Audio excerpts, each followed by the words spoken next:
एक बार की बात है, एक रहस्यमय जंगल में एक बहुत डरावनी चुड़ैल रहा करती थी, जिसके पास ढेर सारी शक्तियाँ थी। वो अपने जादू से कुछ भी कर सकती थी। जंगल के किनारे बसे एक छोटे से गांव में रहने वाले लोग उस चुड़ैल से बहुत डरते थे। चुड़ैल हर रात को जंगल में घूमती थी और अपनी डरावनी आवाज में गाना गाया करती थी, जिसे सुनकर गाँव के लोग डर जाया करते थे। कुछ लोगों ने मिलकर एक तांत्रिक को गाँव में बुलाया था। बाबा जी, अब हम गाँव वालों की जिंदगी आपके हाथ में है। आप हमें उस डरावनी चुड़ैल से बचा ले।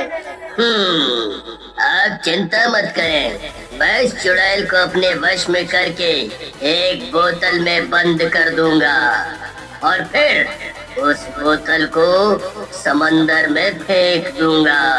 तांत्रिक जंगल में उस चुड़ैल को ढूंढने जाता है। तभी चुड़ैल गाना गाती उस जंगल में घूमने लगती है। तांत्रिक की आहट जैसे ही चुड़ैल के कान में पहुंचती है, वैसे ही वो गाना गाना बंद कर देती है। ये कौन है जिसने मेरे जंगल में घुसने की हिम्मत की है? चुड़ैल उस तांत्रिक को मौजूद देख गुस्से में आ जाती है। ए तांत्रिक, तेरी हिम्मत कैसे हुई कि तू मेरे जंगल में घुस आया? ए चुड़ैल, मैं तुझे यहाँ अपने वश में करने आया हूँ। मैं तुझसे बिल्कुल भी नहीं डरता हूँ। लेकिन तू अब डरेगा मेरी शक्तियाँ देखकर। चुड़ैल अपना जादुई मंत्र बोलती है और उस तांत्रिक को एक चींटी बना देती है। मुझसे कोई नहीं जीत सकता, कोई भी नहीं। मेरे जैसा कोई भी नहीं है। मैं ही सबसे ज्यादा शक्तिशाली हूँ। एक दिन गांव के किसी किसान का बकरा घूमते घूमते उस जंगल में चला जाता है। चुड़ैल रोज की तरह अपना गाना गाती हुई जंगल में घूम रही होती है, लेकिन तभी वो उस बकरे को जंगल में घूमते हुए देख लेती है। इस बकरे की इतनी हिम्मत जो ये मेरे जंगल में घुस आया, इसको तो मैं अभी बताती हूँ। जैसे ही चुड़ैल अपनी शक्तियों से उस बकरे के ऊपर वार करने वाली होती है, तभी उसकी नजरें बकरे की मासूम आंखों पर जाती है। वो देखती है कि उस बकरे के सफेद फर है, जिससे चुड़ैल उस बकरे के प्रति मोहित हो जाती है। ये बकरा कितना प्यारा है, इसकी आंखें और फर भी कितने प्यारे हैं। यही बकरा मेरे अकेलेपन को दूर करेगा। मैं इसे हमेशा अपने पास रखूंगी। चुड़ैल उस बकरे को अपने साथ अपनी झोपड़ी में ले जाती है और उसका ख्याल रखती है। उस दिन के बाद से चुड़ैल ने जंगल में आना बंद कर दिया। सारे गांव वाले ये सोचकर खुश हो गए कि चुड़ैल ने वो जंगल छोड़ दिया। चुड़ैल और उसका बकरा हमेशा साथ साथ रहा करते थे और उसको अच्छी घास खिलाया करती थी। एक दिन जब चुड़ैल सो रही होती है तो बकरा वहाँ से भागकर जंगल में घूमने लगता है। थोड़ी देर बाद जब चुड़ैल उठती है तो उसे कहीं भी उसका बकरा नजर नहीं आता। मेरा बकरा कहाँ चला गया? मुझे उसे झोपड़ी के बाहर ढूंढना होगा। चुड़ैल उस बकरे को बहुत ढूंढती है, लेकिन उसे बकरा कहीं नहीं मिलता है। आखिर मेरा बकरा कहाँ चला गया? कहीं वो मुझे छोड़कर तो नहीं चला गया? अब मैं अकेली क्या करूँगी? मुझे उसे जंगल में भी ढूंढना होगा। चुड़ैल उस बकरे को जंगल में ढूंढने चली जाती है। थोड़ी देर जंगल में ढूंढने के बाद उसे एक बकरे की आवाज आती है। चुड़ैल जंगल के थोड़ा आगे जाती है तो वो देखती है कि उसका बकरा आराम से जंगल में खेल रहा है। तो ये जाहिल बकरा यहाँ था। मैं इसे न जाने कहाँ कहाँ नहीं ढूंढा, और ये है कि यहाँ आराम से खेल रहा है। मैंने इसकी इतनी देखभाल की और ये मुझे ही छोड़कर चला गया। मैं इसे श्राप देती हूँ। इसके सफेद बाल अंधेरे जितने काले हो जाएंगे और इसकी मासूम आंखें डरावनी आंखों में बदल जाएंगी।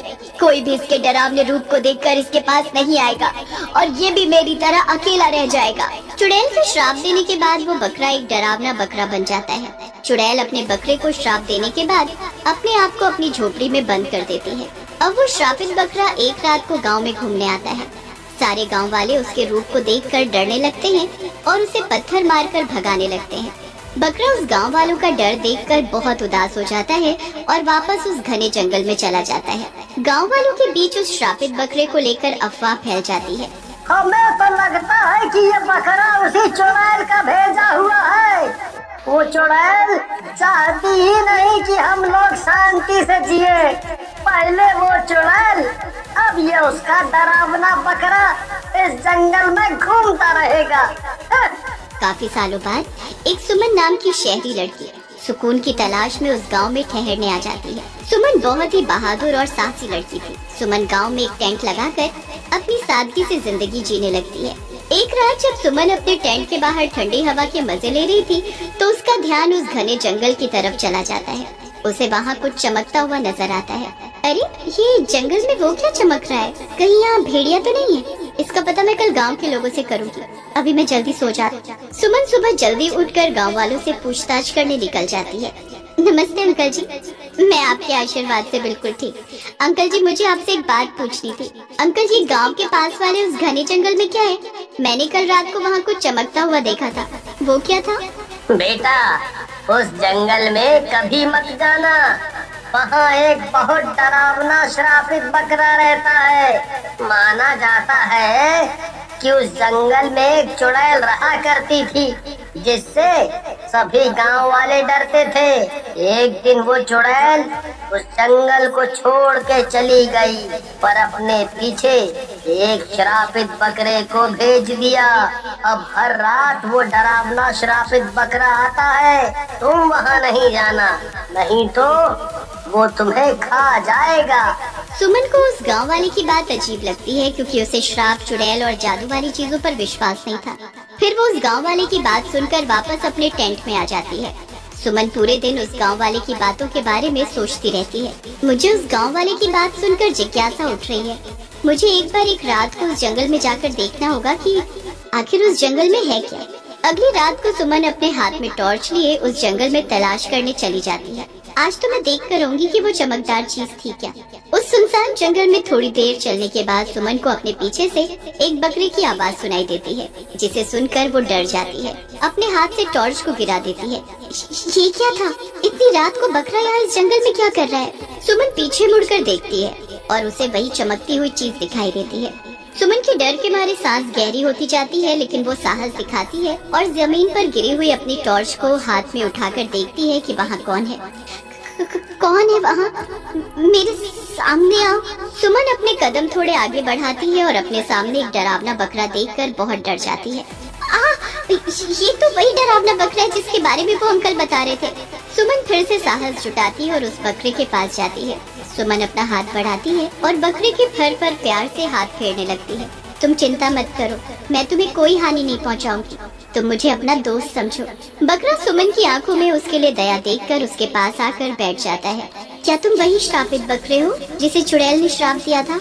मैं वही श्रापित और डरावना बदसूरत बकरा हूँ जिसे चुड़ैल ने श्राप दिया था। मैं चुड़ैल का सबसे प्यारा बकरा हुआ करता था। चुड़ैल मेरा बहुत ध्यान रखती थी। एक दिन जब चुड़ैल सो रही थी तो मैं यहाँ जंगल में थोड़ी देर घूमने आ गया था। चुड़ैल मुझे ढूंढती इस जंगल में आ गई और मुझे उसे अकेला छोड़ने की वजह से हमेशा के लिए श्राप दिया। सुमन उस बकरे की कहानी सुनकर भावुक हो जाती है। मैं तुम्हारा दर्द समझ सकती हूँ। मैं तुम्हें इस श्राप से छुटकारा दिलाऊंगी। मैं तुम्हारी मदद करना चाहती हूँ। बस तुम मुझे चुड़ैल के घर तक का रास्ता बताते जाओ। क्या तुम चलोगे मेरे साथ? बकरा सुमन की बात मान लेता है। उसके साथ चुड़ैल को मिलने चला जाता है। भोर की पहली किरण के साथ वो और बकरा जंगल के बीचों बीच बूढ़ी चुड़ैल की झोपड़ी को खोजने के लिए यात्रा पर निकल पड़े। सुमन और बकरे की यात्रा बिल्कुल भी आसान नहीं थी। उन्हें जंगल में बहुत सी कठिनाइयों का सामना करना पड़ा, लेकिन इस पूरी कठिनाई भरी यात्रा में सुमन बकरे के साथ और बकरा सुमन के साथ खड़ा रहा। आखिरकार कई दिनों की खोज के बाद वे चुड़ैल की कुटिया पर पहुँचे। चुड़ैल की कुटिया के आगे वो बकरा जोर जोर से आवाजें लगाने लगा। बकरे की आवाज सुनकर चुड़ैल खुश होकर अपनी कुटिया का दरवाजा खोल देती है। मेरा बकरा, मुझे माफ कर दे। मैंने तेरे साथ बहुत बुरा किया, मुझे माफ कर दे। अब मैं तुझे कभी अपने से दूर नहीं करूँगी। आपका बहुत बहुत शुक्रिया। मैं इतने सालों तक इस कुटिया में बंद अकेले बिना अपने बकरे के कैसे रही हूँ, वो मैं सिर्फ मैं ही जानती हूँ। आपका मेरे बकरे को यहाँ लाने के लिए बहुत बहुत शुक्रिया। आपका ये हृदय परिवर्तन देखकर मैं बहुत खुश हूँ। अब मैं चाहती हूँ कि आप इस बकरे को श्राप से मुक्ति दिला दें। चुड़ैल जैसे ही अपना श्राप को मिटाने वाला मंत्र उस बकरे पर फेरती है, वैसे ही बकरा अपने पहले जैसे रूप में आ जाता है। वो फिर से एक सुंदर सफेद और मासूम आंखों वाला बकरा बन जाता है। उस दिन के बाद चुड़ैल, बकरा और सुमन सब खुशी खुशी रहने लगे।